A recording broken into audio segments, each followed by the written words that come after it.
Je me prénomme Luc, je suis belge. J'ai quitté mon village dans lequel j'ai grandi depuis l'âge de 3 ans et j'ai 55 ans, donc ça fait longtemps que j'y suis. Je l'ai quitté le 4 mars et je suis arrivé à Vézelay le 7 avril et j'ai repris mon pèlerinage ce matin en direction d'Assise. C'était important pour moi de laisser un peu toute ma vie précédente derrière moi et donc j'ai décidé de me mettre en route. Et je suis parti en me disant que l'important était de lâcher tout et de lâcher tout le confort. C'est-à-dire que je savais que j'allais me mettre en route, mais je ne savais pas où j'allais loger. Donc j'ai décidé de partir sur le chemin de Compostelle en demandant l'hébergement chez l'habitant. Quelque chose qui, je pense, qui était déjà en moi avant que ça n'émane, mais j'ai accompagné ma fille Aurore fin septembre, début octobre, pendant une semaine sur le chemin de Compostelle. Et quand elle m'a annoncé à un moment donné qu'elle s'était vraiment révélée à elle-même, je savais que je n'étais plus obligé de rester à la maison.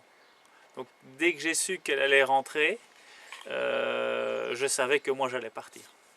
Aurore, quand elle est partie, avait 18 ans et demi. Et je l'avais toujours dit, quand elle a fait son bac, je dis tu n'es pas obligé de commencer à bosser tout de suite, ou quand je dis bosser, ou en tout cas aller faire des études. Ce qui est important, c'est de trouver du sens dans ta vie. Et pour moi, c'est ok que pendant un an, tu bosses pas, mais il faut faire des choses.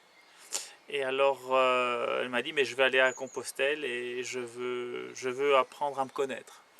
Et donc, ce qui s'est passé, c'est qu'à un moment donné, elle m'a appelé et elle m'a dit, papa, le chemin m'a vraiment enseigné et maintenant je peux m'accepter comme je suis.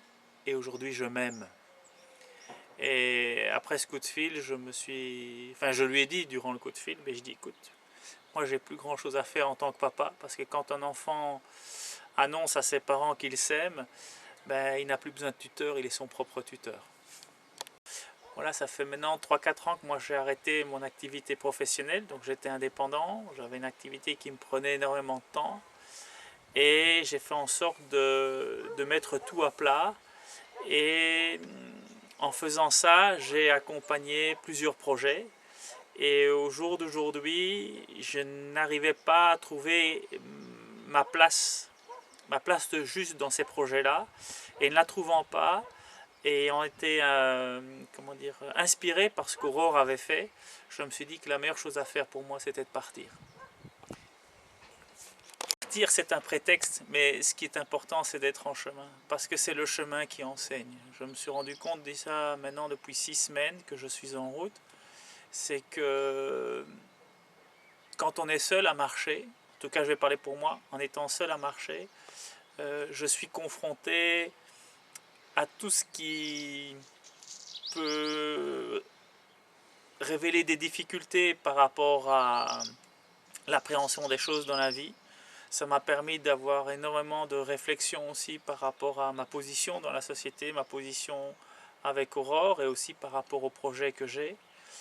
Et oui, c'est le chemin qui enseigne, parce que le chemin, il y a une forme de sobriété, il y a cette nudité, quoi. Je suis tout nu face à ce que j'ai à vivre, et j'ai été enseigné. J'ai déjà reçu beaucoup d'enseignements. Oui.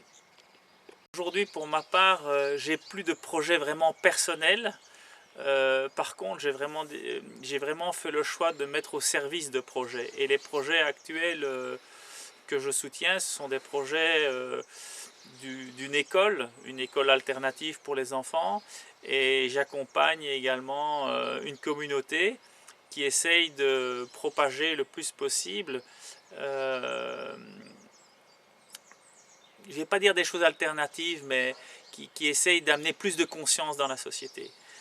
Au niveau de la médecine, au niveau de l'alimentation, au niveau même de la spiritualité, dans tous ces aspects-là. Et donc, ce qui était difficile pour moi, c'était de trouver ma place juste au travers de ces projets que j'accompagne. Et donc, c'est pour ça que je me suis mis en chemin. Pendant une trentaine d'années, j'ai été éleveur de chevaux. Depuis tout petit, j'ai toujours voulu élever les meilleurs chevaux du monde. Et c'était quelque chose qui était très compliqué parce que si on n'est pas du milieu et si on n'est pas soutenu par sa famille, c'est quelque chose de très difficile.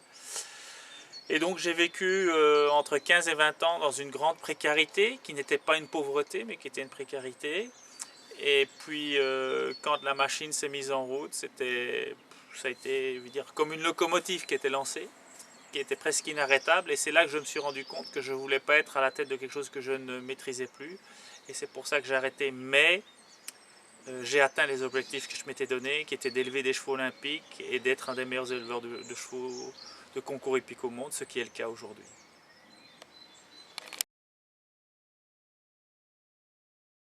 J'ai quitté Brienne-le-Château pendant 2 jours.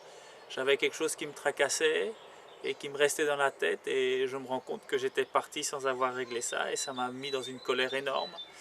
Et durant ces 2 jours, j'ai pas écouté mon corps, j'ai pas écouté mes pas, et je me suis blessé. Je me suis blessé. Ça veut dire que vraiment le chemin, il enseigne en ce sens que si je ne suis pas à l'écoute du présent, si je ne suis pas à l'écoute de ce qui se passe, il va m'arrêter. Et la vie est exactement la même chose. Je me rends compte que la vie fonctionne de la même manière que le chemin. La seule chose, c'est que dans la vie, on maîtrise, alors que dans le chemin, on ne maîtrise rien, parce que c'est toujours une aventure et c'est toujours quelque chose de nouveau. Et si je ne m'étais pas arrêté, je pense que je serais rentré en Belgique parce que j'aurais pas pu continuer.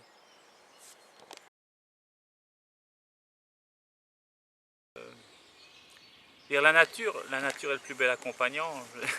En disant ça, j'espère ne pas te faire offense, mais la nature parle tellement.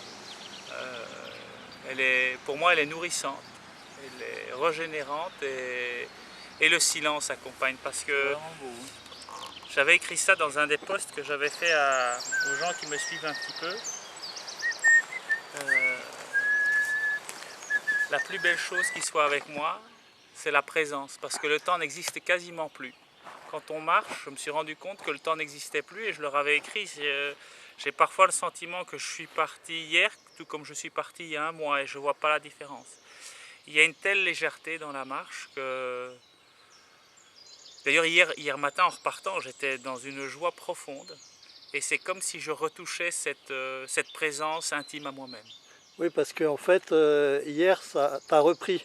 Oui. Hier, c'était une reprise après les 500 premiers kilomètres, c'est ça? Et là, tu t'étais accordé 5 jours de repos. Oui, c'est ça. Donc j'ai fait 500 km quasiment en ligne droite, donc sans suivre les chemins balisés. Je m'étais fait mon itinéraire parce que je voulais arriver à Vézelay. Et puis de Vézelay, j'avais prévu de partir à Compostelle. Et puis là, c'est Assis qui s'est, entre guillemets, imposé à moi. Mais j'ai voulu prendre le temps, en arrivant à Vézelay, de savoir si c'était vraiment juste de partir sur Assis. Et donc j'ai pris quelques jours. Ouais, j'ai pris 5 jours. Et là, j'ai envie de dire, c'est presque un nouveau départ. C'est presque vraiment le début de mon chemin. Ouais. Pour moi, il y a des contrats d'âme dans la vie. C'est-à-dire que j'étais en recherche d'absolu, de vérité depuis tout jeune, et je n'arrivais pas à cerner le sens de la vie avec les explications, je veux dire, que la société moderne ou la société classique me proposait. Et puis un jour, j'ai rencontré quelqu'un qui maîtrisait assez bien les enseignements ésotériques d'Alice Bailey. Et dans ces enseignements ésotériques, toutes les lois divines et toutes les lois de la vie sont expliquées, toutes les religions sont expliquées. Donc il y a vraiment quelque chose qui est... C'est un peu comme les 10 commandements, mais c'est bien plus grand que ça. Ce sont des bouquins qui font 3-4 000 pages. Et parmi ces lois de la vie, ils expliquent très clairement que l'âme choisit de s'incarner, elle choisit sa famille. Et ça m'a permis du coup de faire la paix avec mes parents. À partir du moment où j'ai compris que moi j'ai choisi mes parents et que je suis venu ici pour me réaliser, et que je me réincarnerai jusqu'au jour où je me serai réalisé, pour moi c'était acceptable. Et donc c'est dans ce cadre que je n'ai pas souhaité avoir un enfant pour moi, mais quand ma compagne et moi-même nous étions prêts à accueillir un enfant, nous avons vraiment fait le choix d'accueillir une âme qui souhaitait s'incarner, et c'était accompagner une âme sur son chemin d'incarnation. C'est ça que j'ai choisi de faire, oui.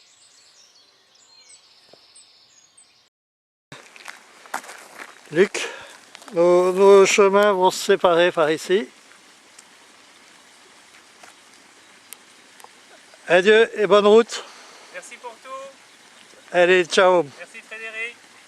Bye bye. Ciao. Merci pour ton accueil et ta bienveillance.